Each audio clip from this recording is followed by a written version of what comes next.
बहनों, मैं आप सबको प्रणाम करता हूँ। मेरे लिए साक्षात देवी का रूप अगर कोई है तो वह मेरी बेटियां और बहनें हैं। मैं सबके पास नहीं पहुँच सकता, इसलिए आपकी पूजा प्रतीक रूप से 2 बहनों की यहाँ कर रहा हूँ। ये केवल पूजा नहीं है, यह समाज को संदेश है कि बिना बहन बेटियों के आगे बढ़े देश आगे नहीं बढ़ सकता। इसलिए बहन बेटी का अपमान मत करो, उनका सम्मान करो, उनकी पूजा करो, उनका आदर करो, उनकी इज्जत करो, उनका मान दो। इसलिए भारतीय संस्कृति में कहा गया है कि यत्र नरस्तु पूज्यन्ते रमन्ते तत्र देवता। देवता वही निवास करेंगे जहाँ माँ, बहन और बेटी का सम्मान होगा। इसलिए पूरा मध्य प्रदेश देखे, मैं अपनी 2 बेटियों के पैर धोऊंगा, उस पानी को माथे से लगाऊंगा, उनकी पूजन करूंगा, ताकि समाज भी उस दिशा में जाकर बहन बेटी का सम्मान करे। मेरी बहनों, मैं आप सबको प्रणाम करता हूं और मेरे लिए साक्षात देवी का रूप अगर कोई है तो मेरी बेटियां हैं और मेरी बहनें हैं। मैं सबके पास नहीं पहुंच सकता, इसलिए आपकी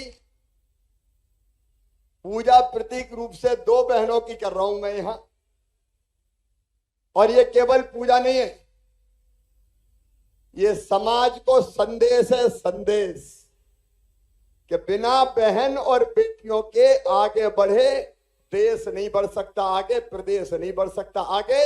इसलिए बहन बेटी का अपमान मत करो, उनका सम्मान करो, उनकी पूजा करो, उनको आदर दो, उनको इज्जत दो, उनको मान दो। और इसलिए तो भारतीय संस्कृति में कहा है यत्र नार्यस्तु पूज्यन्ते रमन्ते तत्र देवता। देवता वहीं निवास करेंगे। भगवान किसी ना किसी काम के लिए इस धरती पर हमें भेजता है।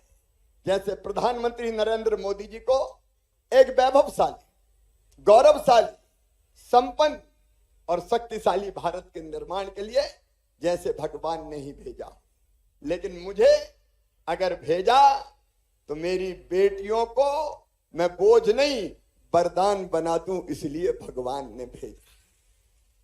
मुझे अगर भेजा तो अपनी बहनों को मैं मजबूर नहीं रहने दूं, मजबूत बना दूं, इसलिए भगवान ने मुझे भेजा। मेरी बहन मुझे अगर भेजा तो बहनों की आंखों के आंसू पोंछने भेजा।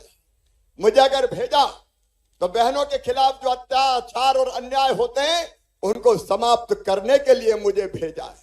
और इसलिए बहनों और बेटियों, ये मध्य प्रदेश की धरती है जिस पे मैंने तय किया कि अगर किसी मासूम बिटिया के साथ कोई दुराचार करेगा तो सीधा फांसी के फंदे पे लटका दिया जाए।